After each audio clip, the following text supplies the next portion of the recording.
humanity. We know the air is unfit to breathe and our food is unfit to eat, as if that's the way it's supposed to be. We know things are bad, worse than bad. They're crazy. Silence! The great and powerful Oz knows why you have come.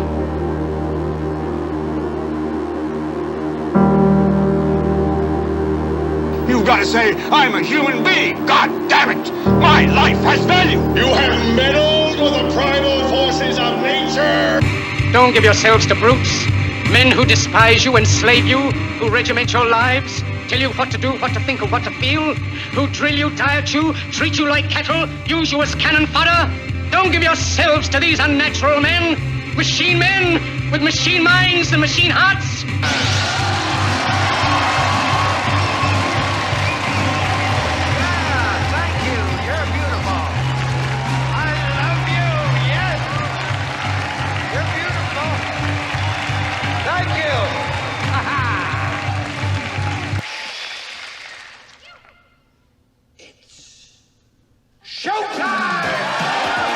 And now, Reality Rants with Jason Bermas. And who loves you? And who do you love? And I love all of you. I had a awesome time over in Tennessee. The road trips are kind of brutal. This one wasn't so bad. 8 hours there, 8 hours back.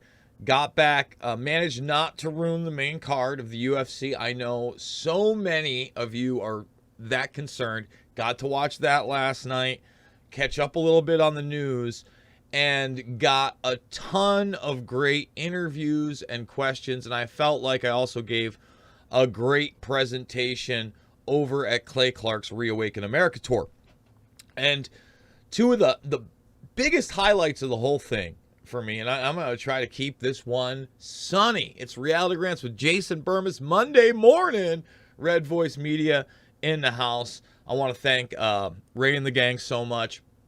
Ray's actually launching I believe it's a monthly roundtable. I didn't quite go over my email, but Alicia and I were talking about it, where you're going to have basically the RVM crew get together and do kind of a mega podcast. I love that. And I want to thank everybody who supported this broadcast, especially in the premium section, and everybody out there that's sharing the links to the free stuff, who's clipping it up, who's retweeting on Twitter, et cetera, et cetera. Let's get the word about this broadcast out there. So back to the highlights. I get to meet not only Ryan Christian in person, okay, but I get to meet Jay Dyer in person. And both were kind of complete surprises to me. So I'm in the media booth. And by the way, this is, I believe, my fourth one that I've done. And the media booths, it varies so much from venue to venue. This was at Greg Locke's church, okay? And this media scrum was a lot better than some of the others. Let me start there. Of course, we got there late because I was literally one of the last speakers. I think I was the third to last speaker at the end before they wrap it up. And I think I was supposed to be like at least scheduled to be the last, somewhere around there. And I'm there, I'm waiting.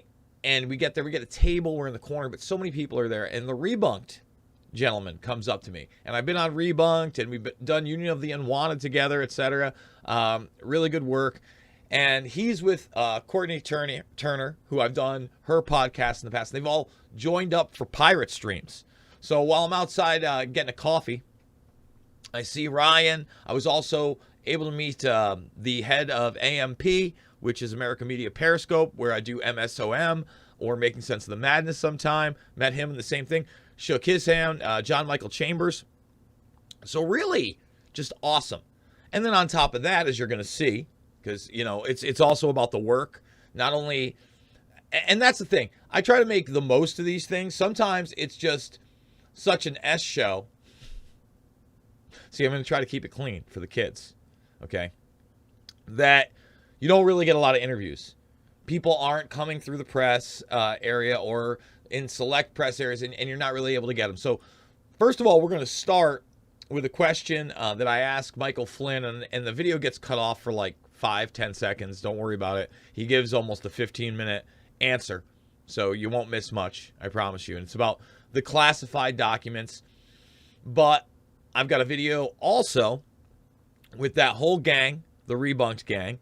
I've also got a video with Trennis Evans, with January 6th, and Mickey Babbitt, Mickey Whithoff, who lost her daughter, Ashley Babbitt.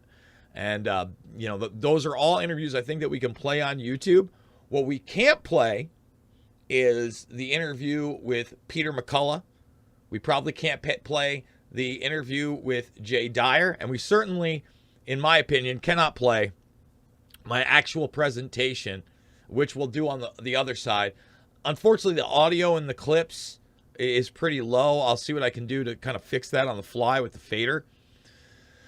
Yeah, I don't want to blow you out when I start talking again. But, the presentation, again, this is why I do these things. I want to make it clear, I don't make any money doing this. No one's paying me to do this. I do it because I'm trying to reach a broader audience. And there was definitely more of a mainline thing. This American Life, I think it is. You know what? Let's go to it. Let's do it live. This American Life podcast. Let's see. And I could tell right away what this person was there to do. There it is right here. ThisAmericanLife.org. ThisAmericanLife.org. And I forget, she looked about my age, maybe a little bit younger.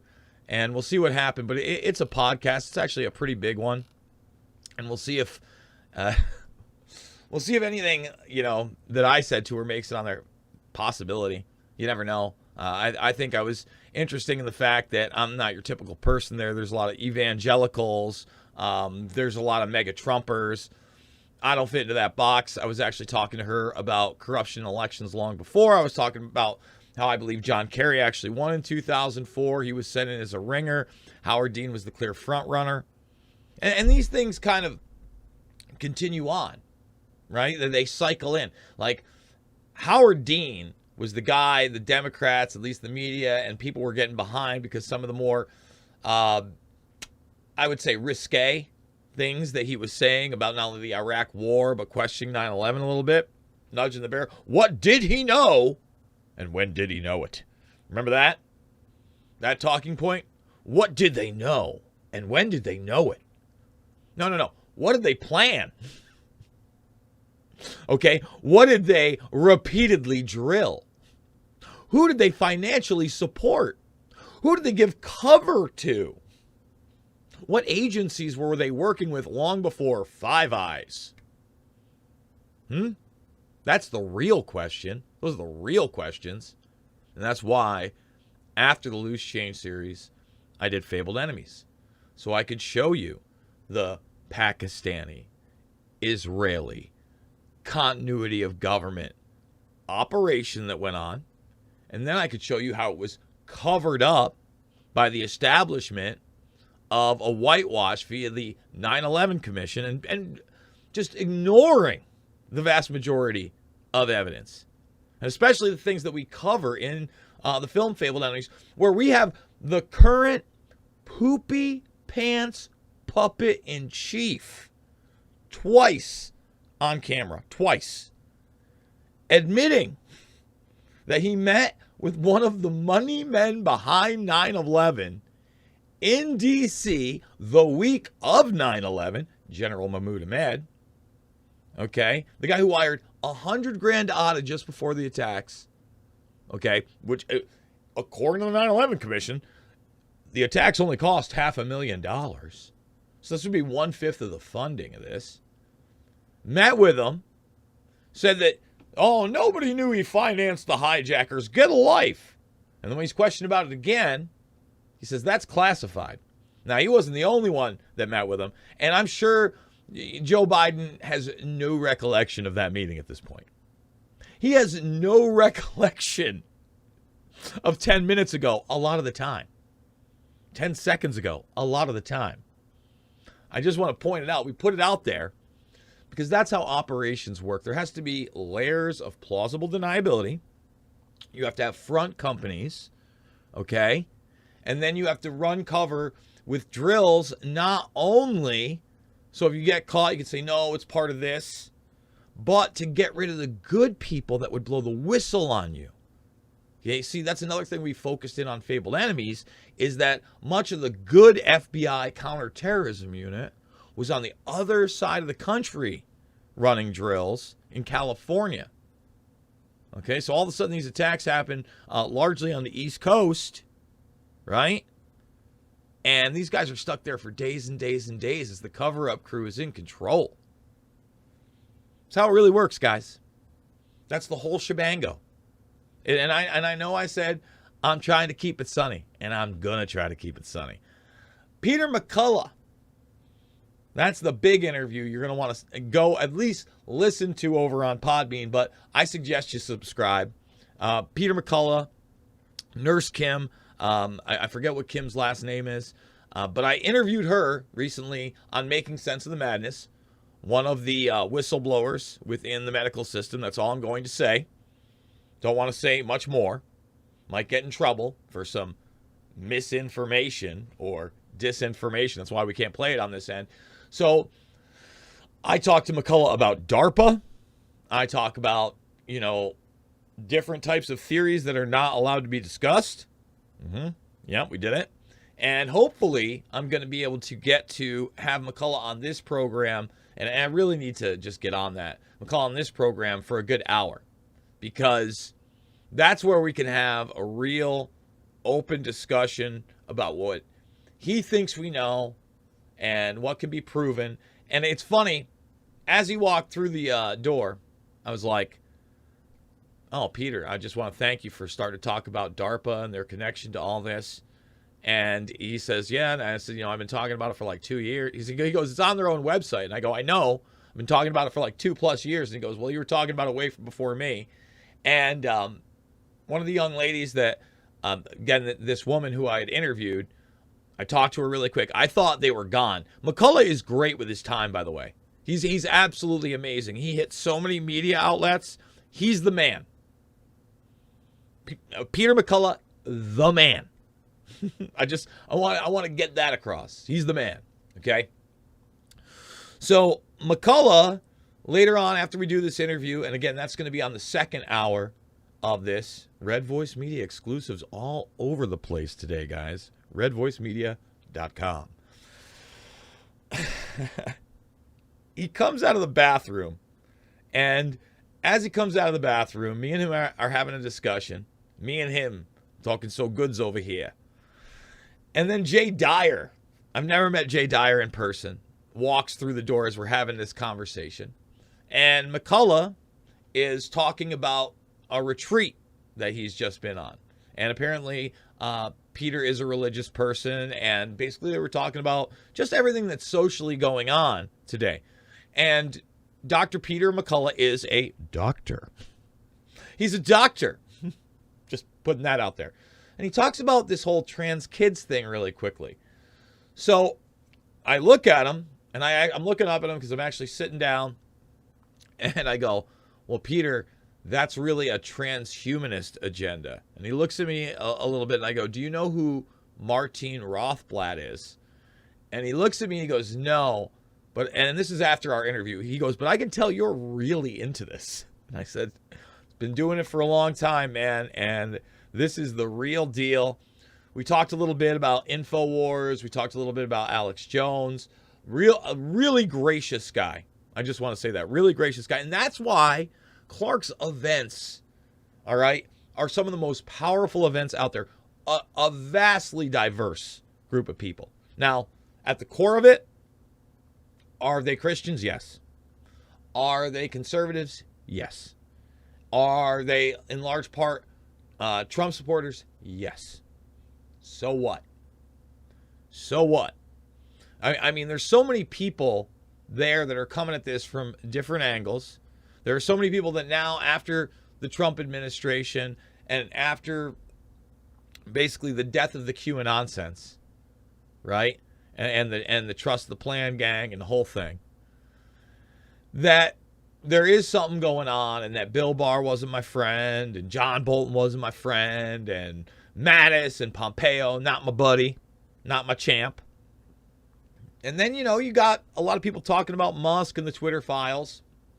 But then you have the guy that's running the event, Clay Clark, who you've seen on this broadcast several times. And I'll continue to have Clay on because he's the man. He stepped up and did this. I couldn't do this. I couldn't put something like this together. And believe me, people that are saying that this guy wants to grift or blah, blah, blah. Listen, the amount of work that this guy puts into something like that is overwhelmingly tremendous. He's my age. Now, I can only tell you that there's probably no way I would want to be in charge of so many moving parts and then host on top of it. Like, I'm not trying to say this in a derogatory manner, okay? But, I see Clay the second day and throughout the day. And, again, I'm there at, like, 8 p.m.-ish. And you could see the bags under his eyes because this guy, he doesn't, on camera, still looking great, Clay. But at the same time, I can tell, man, this guy is worn down. And then he just puts out so much energy. So much energy. And to have people like myself speak, to have the Dr. Sherry Tempenies speak. Jim Brewer was the day before, right? So many interesting and truly diverse people. And then the audience, okay, gets a dose of why the Musker nuts ain't the greatest every 10 minutes with Clay. I guess the presentations are a little bit more. But whenever, Musk comes up, he's got a question. Sometimes he puts up clips along with the World Economic Forum clips, etc. So Clay is the dude. Clay is the man. All right, with that being said, what we're going to do now is we're going to hit this Flynn question, okay, where I talked to General Michael Flynn at this, again, at the media scrum about the Biden classified documents. So let me just bring that up quickly, my friends, and we will be right there, and here we go. So, bam. Say your name and sure. Represent what your podcast is, your media outlet, or whatever. Sure. Jason Bermas speaking here, Red Voice Media, also independent. In light of all these classified documents and the scandal with Biden, do you believe that this is the way that they're trying to remove him without acknowledging the dementia or anything else? And if so, who do you think is going to step into not only, obviously, Kamala Harris, the presidential role, but then in the vice presidential role? Yeah. So first of all, I think that any time we have classified documents that are in places that they should not be, clearly in this Pennsylvania office, and also in the garage of the vice president at the time. Now he's, of course, the president. Anytime we have classified documents like that that are not where they're supposed to be is not a good thing. And until we, I think we'll eventually find out what was on those classified documents, and I think we're going to find out that they are probably not good for for President Biden, not good for a lot of reasons, because they're probably, I'm just speculating because I don't know, but my guess is they probably have to do with things that are related to business dealings, potentially, that his son was involved in, and possibly even the vice president at the time had certainly some influence over. So I think it's a really it's a real danger to our national security, and I think that if it's not handled properly, even though the DOJ has put this special counsel on top of it, the two sort of frames that we have in this country was a complete raid on a president of the United States home, Mar-a-Lago, President Trump, and then this recent discovery. Now, what I've learned, and I think what we've seen, is that these classified documents were actually discovered before the election, before the 2022 election. So, and then, they were kept under wraps, I guess, until just fairly recently, in the last couple of weeks. But I think it's a real shame. I think it shows the double standard that we have in this country when it comes to the rule of law, and it's something that has to be fixed. So I hope that the this new House of Representatives weaponization subcommittee that has been formed. I believe Jim Jordan is the chairman of it. I believe that they're going to dig into it. They're going to have to, because the American people are just sick of it. Now, what does that mean to, sort of what is happening? So what's the behind the scenes things that are potentially happening in Washington, D.C. and inside the White House? I don't know. I mean, there's been a couple of scenarios painted. I think that the scenarios could be where they just, it may be where, one, they do nothing. I don't think that they can do that, though, especially the Department of Justice. I don't think the Department of Justice can do nothing. The likelihood that the investigation of the Hunter Biden laptop might have been part of what exposed these classified documents potentially. Maybe the Attorney General in Delaware was getting closer to what was happening. The Attorney General that works for the Department of Justice in Delaware may have been getting closer. So the scenario that I think that a lot of people are looking at or talking about clearly is that, Joe Biden, this is sort of the left is trying to remove him before the 2024 election. That's one of the things that's out there, certainly on the world of social media. And so, what does that look like? I mean, it could look like, and one I heard the other day, it could look like before he does that, he pardons Hunter, he pardons his brother, maybe one or two other business associates, and then resigns, and Kamala comes up, steps up, and pardons him, and kind of the Nixon Agnew kind of scenario. That's one. I mean, there are others that sort of surround that as the left is trying to maneuver, because they know that their message isn't resonating with the majority of the American people, and so they're riding a horse, so to speak, that the American people don't trust, don't believe in. The confidence level are the levels are way down on the presidency. This president is a disaster in terms of his economic policies, national security policies, international affairs. I mean, everything. So I think that they believe, even though we're hearing things like, well, he's about to announce, his run for 2024. We'll see. It's all speculation at this point. I think that if we've learned anything from this, is that there is clearly a double standard in our justice system. And if the Attorney General and the Director of the FBI and others in the administration, if they don't realize it, and I know that they do, they realize it, they completely realize it. And part of it is I want the American people who listen to this, or anybody that's listening, any of the podcasters out there, any of the people that watch these, I want them to understand that we're dealing with an administration that has every desire to take over control of our lives in this country and basically limit, in a very severe way, our rights.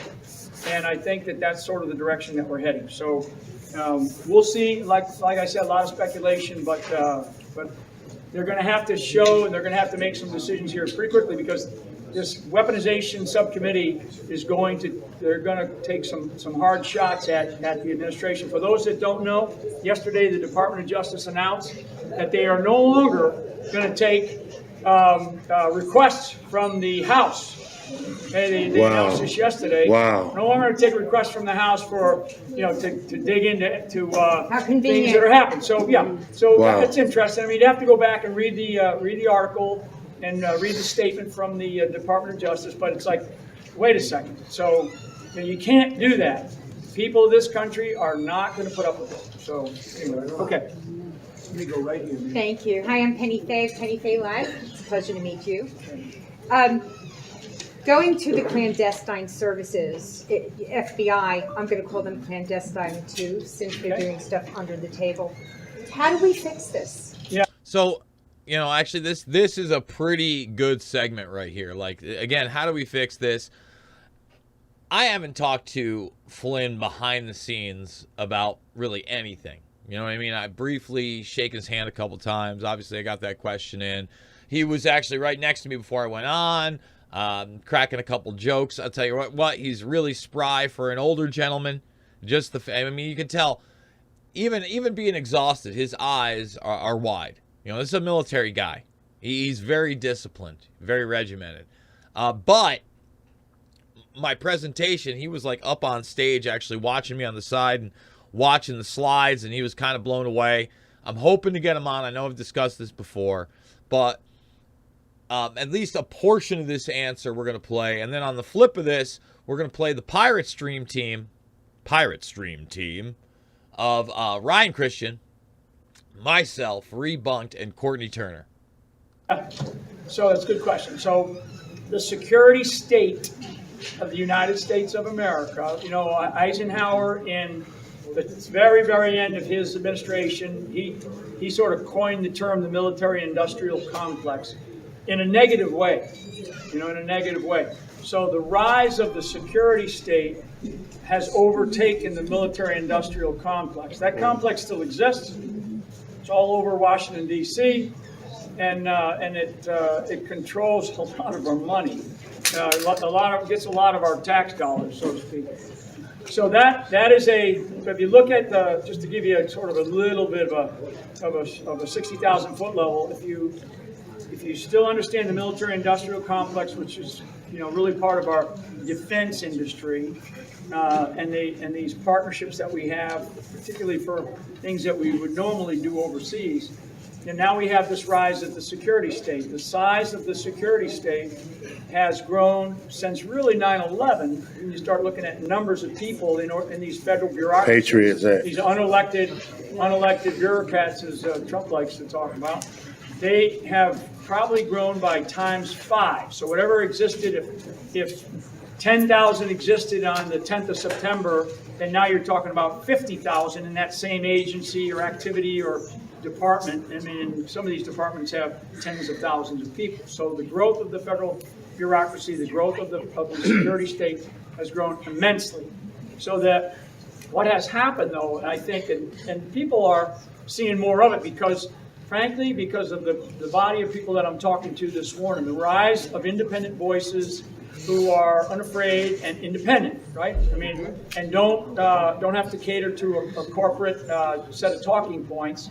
So you're able to expose a lot more. And when we have, honestly, I think that, you know, the globalist crowd didn't think that Twitter was going to be, you know, bought for whatever he paid for it, $40 billion. But the price is actually, you know, the outcome is priceless. Yep. Because what we're learning, and many of us kind of knew, is this cooperation and collusion and conspiracy between the government and these private organizations. So, obviously, you know, him talking about Musk, etc., you know, he's seen my previous presentations, at least, I believe the first one. I'm not sure if he saw the last one where it was more focused on transgender to transhuman. But you certainly saw this one, and it's heavy on the Musk in the beginning and heavy on warfare and space warfare, etc. Okay? And that's important because, look, as I've discussed, we're not in a gray area. We're not in a black and white world, right? The gray area is that you got a guy like Musk, all of a sudden 44 billion liquid. Sure, there are investors, I get it, but he's this cult-like figure that's supposedly now in charge of Twitter. He's the Boring Company. He's SpaceX. He's Neuralink. He's Tesla. It's a lot. And the government subsidies are over the top. And the DoD contracts are over the top, as I've documented, as I've shown people, and I will continue to show people. And what they're doing, other than weaponizing space, is still highly militarized, all of it. Okay, so my concern is we still don't have the WikiLeaks dump. Like you said, most of us already knew this was going on, thanks to independent voices. I think that, you know, as some would say, the signal sometimes gets lost in the noise. And what does that mean? The signal is that these big tech corporations are really Trojan horse civilian systems, plausible deniability layers, that are completely and totally infiltrated and in large part controlled by the military-industrial complex that he's talking about, okay? And we need a file dump, period. We need a file dump. I think he actually references Bongino next, and I've discussed this. Look, I don't think Dan Bongino's a bad guy. I don't think Charlie Kirk's a bad guy. But are they bleeding edge? No. They're people with a large following already. What I would like to know is who with a smaller following is shadow banned. What terminologies outside of what we've seen during the last 3+ years were already shadow banned? Or as Musk would like to say, instead of freedom of speech, which you have, you might not have what? Freedom of reach. So let's continue with Flynn. Okay, so that was all being done, to use your word, in sort of in a clandestine way. Okay, they were trying to hide it, and we know, just based on the numbers of people from FBI, CIA, and other members of the security state that now work for Google, work for Facebook, and the numbers are staggering. You know, what we learned from the Twitter files with just the FBI, we learned about this partnership between, you know, that they were basically colluding on misinformation, right? And to really block and tackle against people like yourselves, right? Because you're out there asking a question, you get an answer, and they go, this is misinformation. And that's a government entity working with private industry, you know, with these social media companies. These are big, big, powerful companies. These are companies at the multi-billion-dollar level, in some cases the trillion-dollar level. So that's the clandestine part of it. They were trying to hide it in plain sight, and because they could. And nobody wanted, and the media is not going to go after it. Investigative journalists that work for the big corporations, they're not doing anything about it. And when you have chiefs of security, or the head lawyer for Twitter, in this case was the head lawyer, Baker, right, at the FBI. So he went from being the top lawyer at the FBI to being the top lawyer at Twitter. So you can imagine who's over at Facebook, who's over at Google, who's over at, you know, name the you know, that kind of type of company. That's the corporate and government partnerships that exist right now. And so how do we fix it, really, is the essence. Right, I mean, because he went from the dossier to I think Twitter. I mean, it's all the details. We can get all the weeds of all of it, but how it has to be fixed is through, I mean, number one is big leadership, okay? And if you have the people in the White House, as we were joking about before, I mean, you know, they're not doing it. They're obviously not doing it. In fact, they're promoting it. They're promoting it. And we have people in the Justice Department that are promoting it, or they're hiding it. They're not digging in when they need to be digging in and showing that, hey, these are not right. And they're investigating people that are out there saying, you know, just basically saying, like a person like me. So if I'm out there saying, well, you know, I may be saying it, you know, because I'm speculating about something, but I'm speculating about something with almost 4 decades of my life working in in experiences and my own judgment about what I see and what I read and what I follow. So you cannot hide anymore. And that's the one thing that I have always said, is that sometimes it takes a little while for the truth to come out, but the truth is eventually going to come out. To fix it, it has to take a complete change in our culture and in our mentality and in the leadership in Washington D.C.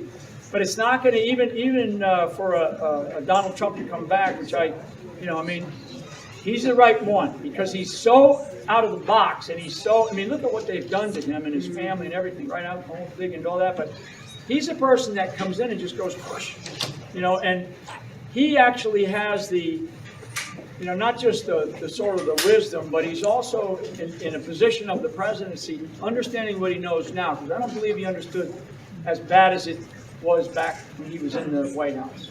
See, I'm with him there. That's where we can agree. I don't think, and I'm not saying that I support, Trump running again. What I'm saying is that I believe he didn't really know what he was getting into.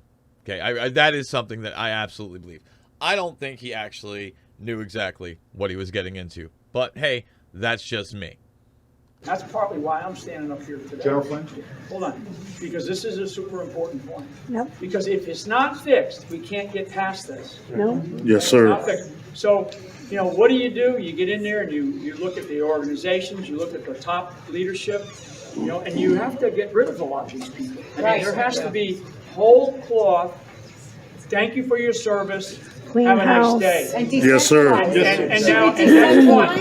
But that's one part of it. The other part of it is accountability. Yeah. So, because the American people want accountability. Right. And they want accountability because they know something happened. Yep. Right? So we have to hold the right people accountable.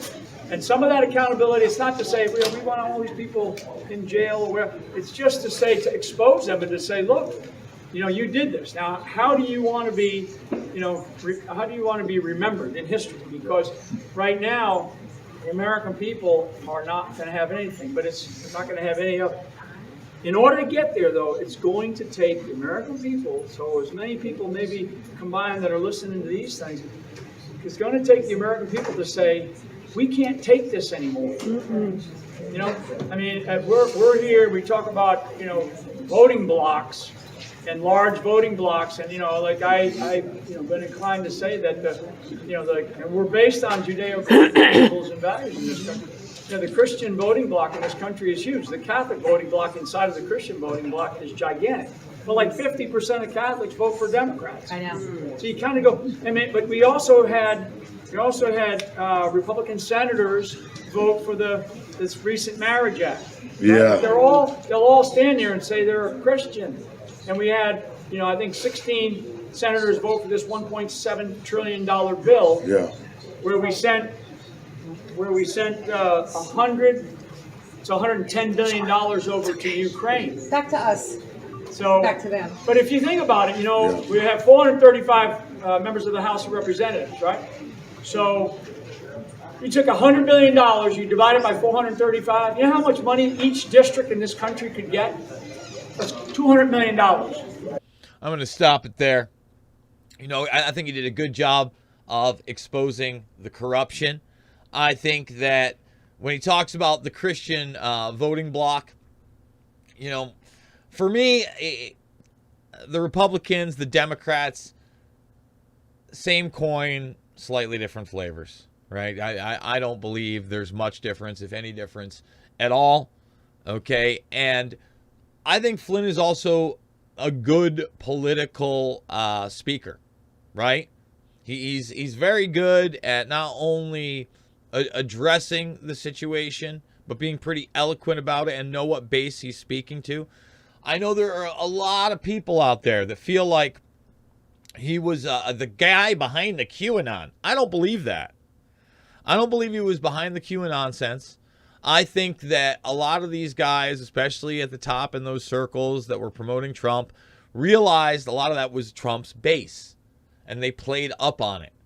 I know there's the infamous video of the pledge and yada, yada, yada, but I don't think that he was in any way part of a psychological operation. I don't think that he was in contact with the Watkinses after they took it over.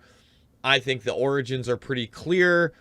Troll-based, DEF-CON, low-level people, maybe inside, the Trump administration in a way that they were like staffers for the election.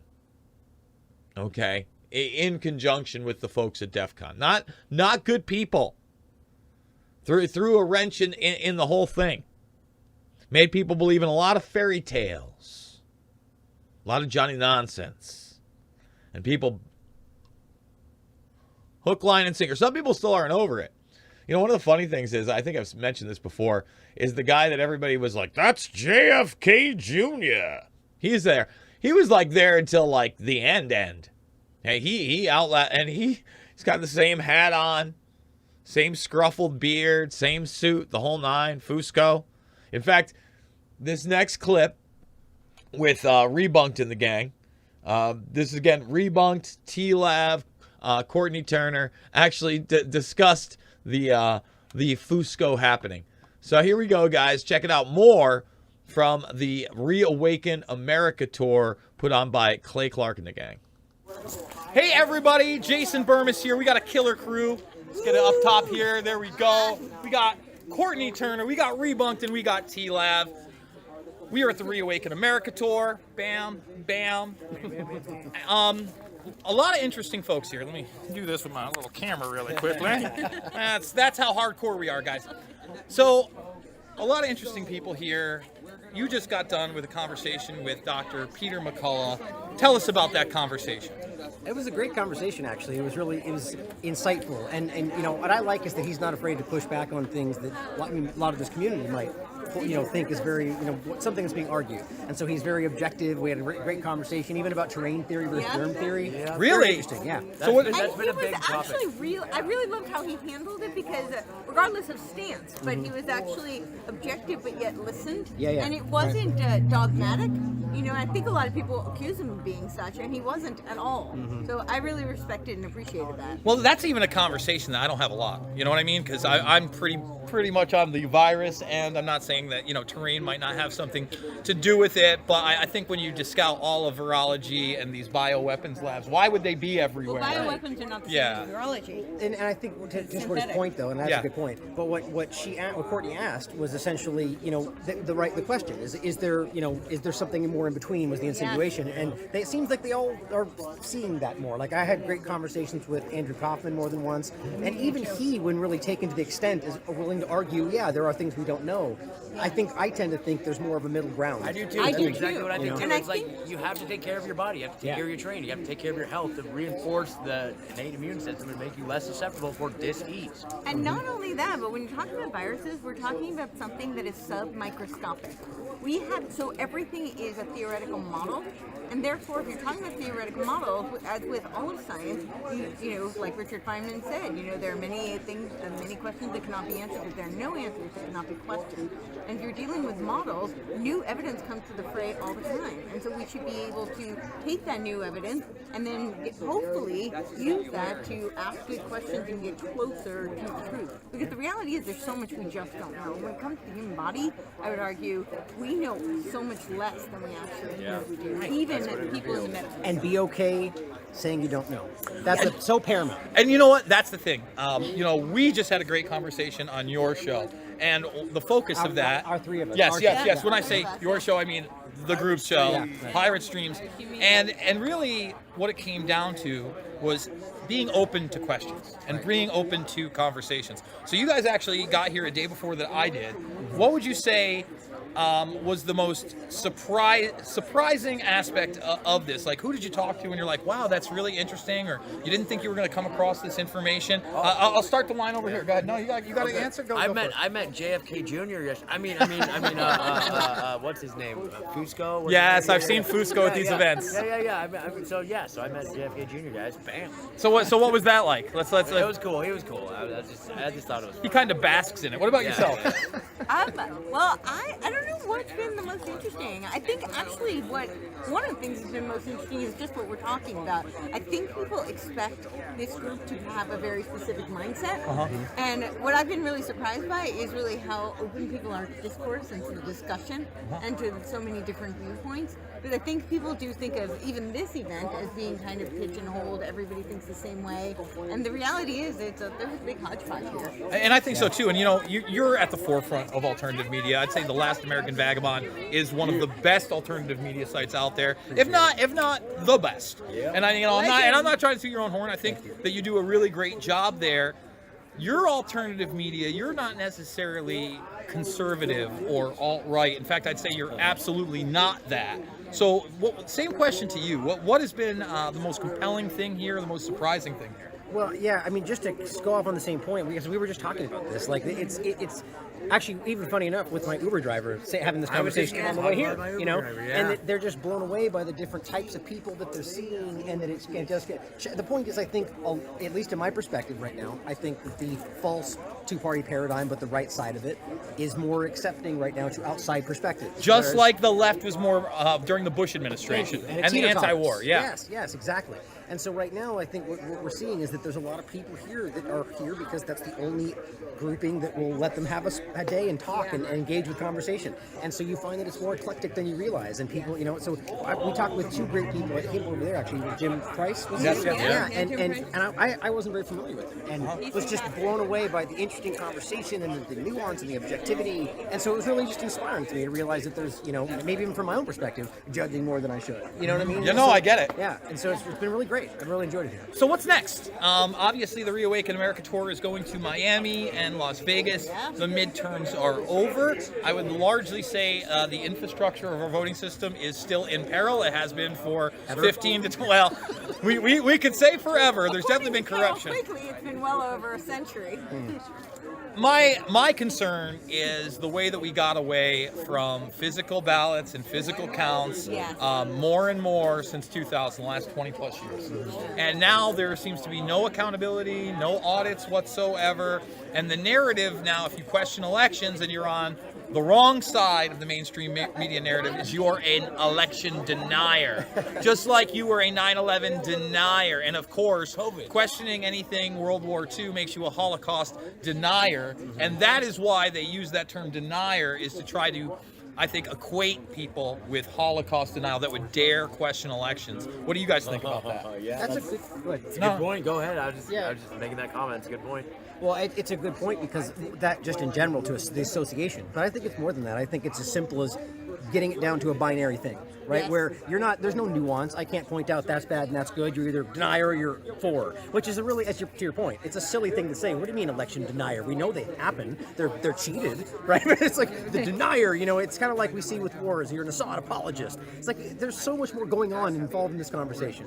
So I think what it does is it creates the binary left-right paradigm divide, and then it never gets solved. So we point to the other side instead of we should both be pointing at the government. That's the point. Well, and it is this, as you said, it is to create the binary because this is the Hegelian dialectic. Exactly. And the goal of the dialectic is to lead to negation.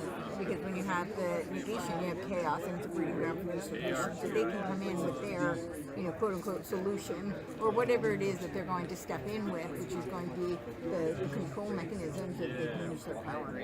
So I guess the last thing to wrap it up in this little 10-minute conversation is, you're talking about talking points, talking about the word denier. I would say that anything outside of the narrative now that isn't equated to the election and that you question is a Russian or Putin talking point. Ryan, you guys, everybody here is about the same age. We grew up in an era where the 80s was largely focused on Russia being the enemy, and that eventually we toppled communism. Boris Yeltsin rocked the vote, everybody. Old Gorby did it right. And then all of a sudden, as soon as you get Trump in there, because there was a normalization of relationships with Russia via the Bush administration into the Obama administration like we had never seen in our generation before, to the point where, if you watch that On Burberry Hill where he's singing, you got Kurt Russell and his celebrity wife over there cheering it on, and it was fine. No one points out Kurt Russell is a Russian sympathizer, okay, or a Putin puppet. But you put an article out questioning mandates. Russian apologist, Tula Putin. It's the same point. It's as simple as creating some and that's just a dumb example. It's like they thought, well, what else we do? Let's just do the same old thing. Just jam it into the Russian conversation like it has anything to do with that. Their point is that argument is not true.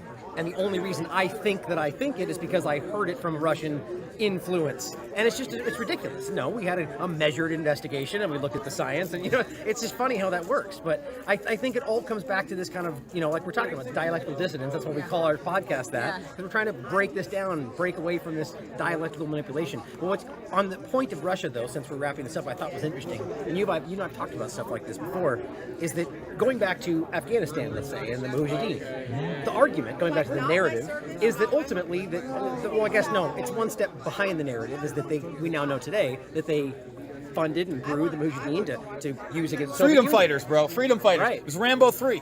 And right. And the interesting part, though, is that is given the credit for essentially like how they toppled the Soviet Union. There's so much more to that. Right. Now, overlap that with Ukraine today, right? It's the same games, the same players, the same CIA, the same funding of a fascist entity with the argument of trying to use it against them. So are they clumsy? Are they doing the same thing over again? Is there more behind it? The point is, I think we're starting to see today the strings on fucking everything.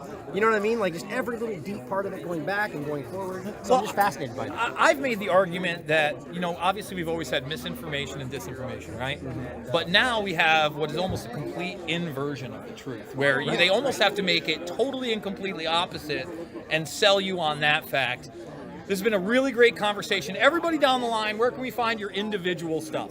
I'm the Courtney Turner Podcast. You can find me at CourtneyTurner.com. It's Courtenay, though, so COURTENAY, Turner, TUR. That's tough. I'm not going to lie. That's a tough one. Might want to change that name yourself. All right, rebunk.news, and then, of course, check out the Last American Vagabond Substack, tlavagabond.substack.com. We got stuff coming out all the time. I love TLA Vagabond. Right. And just don't forget, Rebunked is now part of TLAV, right? So and then Pirate Stream Media is all together, right? TheLastAmericanVagabond.com, best place to go for everything. But we will be having PirateStreamMedia.com coming out. It's there right now, we just haven't got it set up. So keep an eye out for that. We've got a lot of stuff coming your way, so thanks for the chat. I just want to shout out real quick, too, The Unjected Show, streaming every Fridays at 9 p.m. on Rockfin, rockfin.com/unjected, brought to you by the unvaccinated dating website, unjected.com, taking your calls live. We just had Peter McCullough on this last time, so come check it out. It's a lot of fun. All right, guys, that's the wrap from the Reawaken America tour. I love you guys. Not about left or right, always about right and wrong, and I'll see you all on the flip side. So we have a clip also of Trennis Evans and again, Ashley Babbitt's mother, Mickey Whithoff. It's a really good interview. I think we're going to save that for the premium portion of the broadcast. All the interviews individually will get put up over at Rockfin and probably Rumble too. I'll put them on Rockfin and Rumble. Rockfin first and then Rumble. Because the next ones I just can't play. I can't dare put, even though the vast majority about it has nothing to do with you know what. I can't risk even putting my presentation on there, and it sucks. It really does. I wish that YouTube was a platform in which I didn't have to quote-unquote self-censor, that we could watch the Peter McCullough interview and play the hardcore stuff. Because it's a hardcore interview. Let me repeat that. It's a hardcore interview. It's an important one. One of my more important ones. The Jay Dyer one. Extremely fun. Don't think I can get away with it here. Because so much of what's happening, especially in this transhuman movement, has to do with that bio-nanotech, that sweet, sweet injectable bio-nanotech. Okay. I do want to go over this story before we wrap up the first hour. Go over to redvoicemedia.com/uncensored or redvoicemedia.com/Jason. Try the first week out for $1. Okay, and again, so many shows. Ray Dietrich, the founder, he does a show. Drew Berquist does a show. My lovely and amazing girlfriend. So watch out for some of the stuff she's going to be putting out via the Gateway Pundit and Red Voice Media. Did an excellent interview with Peter McCullough as well. She kicks butt. Period. When I'm watching her do her thing and interview people, I'm just so impressed. It's over the top. I'm such a lucky guy. And the McCullough stuff is important because here you have somebody who's 100% genuine, isn't afraid to challenge dogmas, just like Ryan Christian said about what certain people are saying here. May not be right all the time, but humble about it. Okay? Admitting we all make mistakes. We're human beings. Imagine that. Imagine getting something wrong and admitting it. So getting to inversion of reality news. Can't make it up. Aretha Franklin's song, Natural Woman, deemed offensive.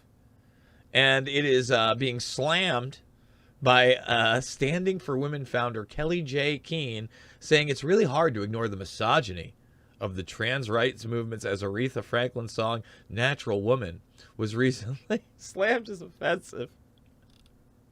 I mean, come on. What are we doing here? I need to exit out because it's too much. It's too much.